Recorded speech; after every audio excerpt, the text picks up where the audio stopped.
స్తున్నాను.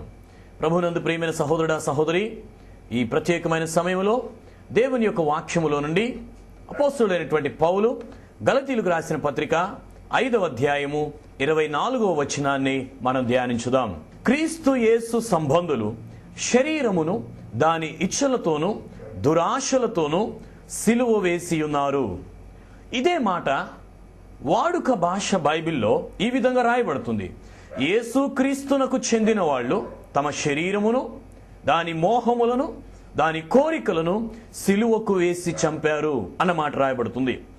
ప్రియమైన సహోదరుడ సహోదరి, మొట్టమొదటిగా ఈ వచనాన్ని మనం అర్థం చేసుకోవడానికి ప్రయత్నిస్తే, క్రీస్తు యేసు యొక్క సంబంధులు లేక యేసు క్రీస్తునకు చెందిన వాళ్ళు శరీరమును దాని ఇచ్చలను దాని దురాశలను దాని యొక్క చెడు కోరికలను సిలువకు వేసి ఉన్నారు అని దేవుని వాక్యములో తేటగా రాయబడుతుంది. ప్రపంచంలో కోట్ల మంది ప్రజలు ఉన్నప్పటికీ యేసు ప్రభువుకు చెందిన వారు కొందరు ఉన్నారు అని ఈ వాక్యం ద్వారా మనం అర్థం చేసుకుంటాం. ఆయనకు సంబంధించిన వారు, ఆయనకు చెందిన వారు ఉన్నారు అని ఈ వాక్యం ద్వారా మనం అర్థం చేసుకోవాలి.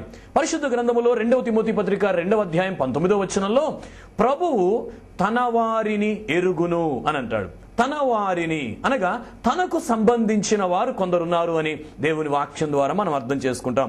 అంత మాత్రమే కాదు, అపోస్తలుడైనటువంటి పౌలు నేను ఎవని వాడనో, నేను ఎవరిని సేవించుచున్నానో ఆ జీవము కలిగిన దేవుని యొక్క దూత పౌలు భయపడకుము అని నాతో మాట్లాడింది అంటాడు. ఇక్కడ పౌలు చెప్తున్న ఒక స్టేట్మెంట్ ఏంటంటే, నేను ఎవని వాడనో అంటున్నాడు. నిజమేనండి, ఆయనకు సంబంధించిన వారు కొందరున్నారు అని దీని ద్వారా మనం అర్థం చేసుకుంటాం. ప్రభు అయినటువంటి యేసు క్రీస్తు కూడా తాను ప్రార్థన చేస్తూ తాను చేస్తున్న ప్రార్థనలో స్పష్టంగా ఒక విషయాన్ని తెలియజేస్తాడు. ఏంటి అది అనంటే, ప్రభువు తండ్రి, నీవు నాకు అనుగ్రహించిన నీ వారైన ఈ నీ ప్రజలు అని అంటాడు. తండ్రికి అనగా దేవునికి సంబంధించిన ప్రజలు కొందరు ఈ లోకంలో ఉన్నారు అని దీని ద్వారా మనకు అర్థమవుతుంది. ఒకానొక దినాన మొదటి కొరింథీయులకు రాసిన పత్రికలో 3వ అధ్యాయంలో అక్కడ ఉన్నటువంటి కొందరు సంఘము, దేవుని ప్రజలు, ఇదిగో నేను పౌలు వాడను, నేను అపోలో వాడను, నేను కేఫా వాడను, నేను పలానా వాడికి చెందిన వాడను అని ఒకరితో ఒకరు వాదులాడుతున్నారు, ఒకరితో ఒకరు మాట్లాడుకుంటున్నారు.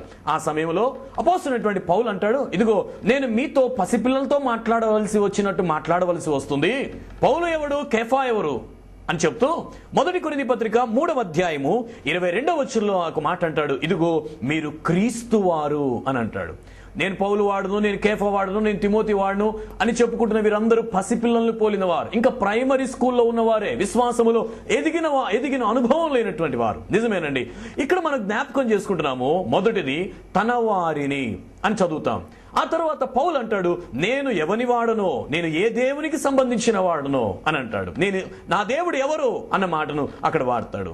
యేసు ప్రభువు కూడా ప్రార్థనలో ఒక వాస్తవం తేటగా మనకు అర్థమవుద్ది, తండ్రి నీవు నాకు అనుగ్రహించిన ఈ నీ ప్రజలు అని.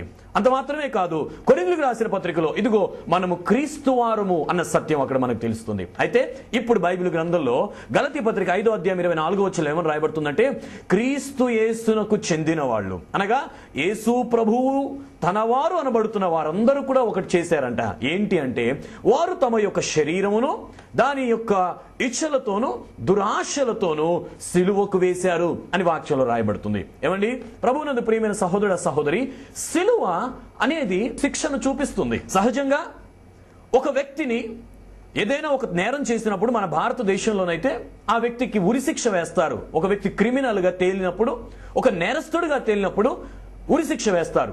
మరికొన్ని దేశాల్లో ఒక ఎలక్ట్రిక్ చైర్లో కూర్చోబెట్టి మరణానికి అప్పగిస్తారు. మరికొన్ని దేశాల్లో ఊరు వెలుపల నిలబెట్టో లేక ఊరు మధ్యలో నిలబెట్టో వారి చేతిలో ఉన్న గన్స్ తో పేల్చి మరణశిక్ష విధిస్తారు. కానీ సిలువ అనేది ఇదే విధంగా ఒక సుదీర్ఘమైన మరణం. క్రీస్తుకు పూర్వం 6వ శతాబ్దం నుండి క్రీస్తు శకం 4వ శతాబ్దం వరకు రోమా దేశములోను ఐగుప్తులోను మరికొన్ని పరిసర దేశాలలో అత్యంత ప్రాచుర్యములో ఉన్నటువంటి భయంకరమైన మరణ శిక్ష ఏంటి అంటే సిలువ. ఒక క్రిమినల్ని, ఒక నేరస్తుణ్ణి, ఒక దోషిని, ఒక సంఘ వ్యతిరేకిని లేక ఒక సామాజిక వ్యతిరేకిని, భయంకరమైన వ్యక్తిగా రుజువు చేయబడిన వ్యక్తిని సిలువ వేస్తారు. సిలువ ఒక క్రిమినల్కి వేసేది, సిలువ ఒక దోషికి వేసేది. అయితే బైబిల్ గ్రంథం గలతీ పత్రిక 5వ అధ్యాయం 24వ వచనంలో ఈ విధంగా రాయబడుతుంది. ఏమిటి ఆ మాట అంటే, యేసు క్రీస్తుకు సంబంధించిన వాళ్ళు తమ శరీరాన్ని సిలువ వేయాలి అని. యేసు క్రీస్తుకు సంబంధించిన వాళ్ళు తమ దురాశలను సిలువ వద్దకు తీసుకొని వెళ్ళాలని. ఎంత విచిత్రం అండి! ఒక క్రిమినల్ కోసం నియమించిన సిలువ, ఒక దోషి కోసం నియమించిన సిలువ, ఒక నేరస్తుని కోసం నియమించిన సిలువ. బైబిల్ చెప్తుంది, యేసు క్రీస్తుకు సంబంధించిన వాళ్ళందరూ వారి యొక్క శరీరమును, దాని ఆశలను, దాని దురాశలను, దాని యొక్క కోరికలను, చెడు కోరికలను ఆ సిలువకు వేయాలి అంటాడు. ఏమండి, మన శరీరము ఒక క్రిమినలా? మన శరీరము ఒక దోషియా? మానవుని యొక్క శరీరము ఒక తప్పిదముతో పోల్చబడుతుందా? ఎందుకు మానవుని శరీరానికి ఒక సిలువ?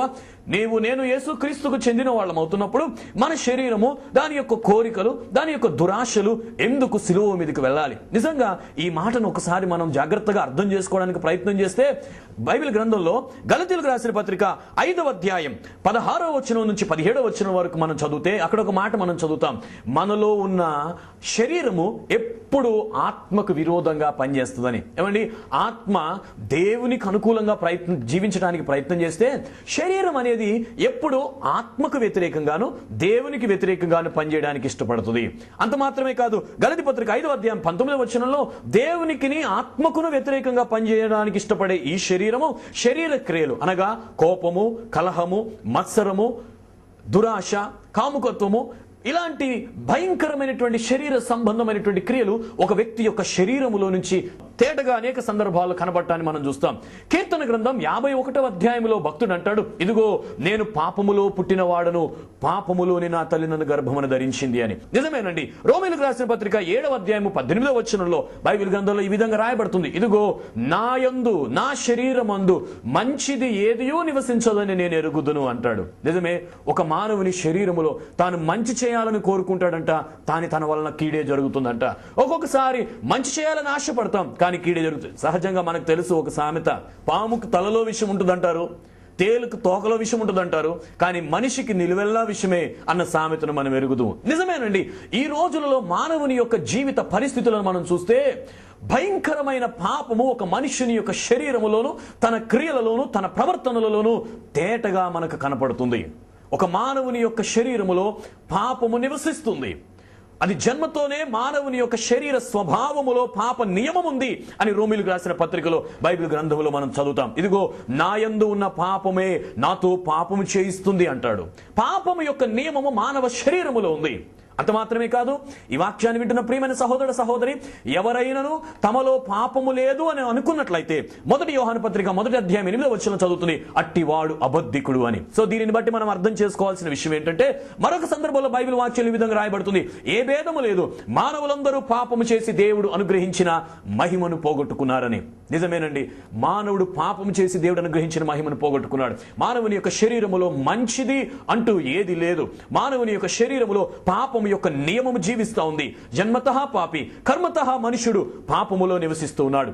ఇలాంటి పాపములో నివసిస్తున్న మానవుని యొక్క శరీరానికి, ఇలాంటి పాప నియమము కలిగిన మానవుని యొక్క శరీరానికి, ఇలాంటి పాపపు దురాశలతో నిండిన శరీరానికి సిలువ సరి అయినదే.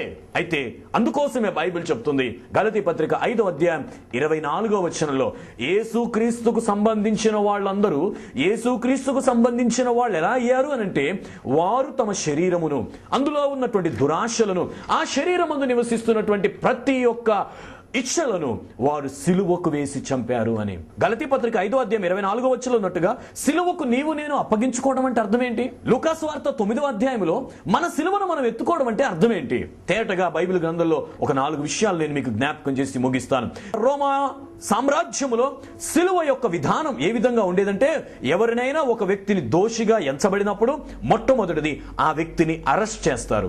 రెండవదిగా ఆ వ్యక్తిని ప్రధాన యాజకుని దగ్గరకు ఈడ్చుకొని వెళ్తారు. మూడవదిగా ఆ వ్యక్తిని ఆ రాత్రి వారు కొట్టి, వారిని అసహించుకొని, వారి మీద ఉమ్మి వేసి కొరడాలతో కొడతారు. ఆ తరువాత న్యాయాధిపతి ముందు నిలబెట్టి, లేక అధికారి ముందు నిలవబెట్టి తాను దోషి అని రుజువు చేస్తారు. ఆ తరువాత తన సిలువను తాను ఎత్తుకొని ఊరు వెలుపల ఎక్కడైతే ఆ వ్యక్తిని సిలువ వేయాలో అక్కడ వరకు ఆ వ్యక్తి ఆ సిలువను మోసుకుంటూ వెళ్ళాలి. ఆ పిమ్మట అక్కడ అవసరమైతే మేకులు కొట్టో, లేకపోతే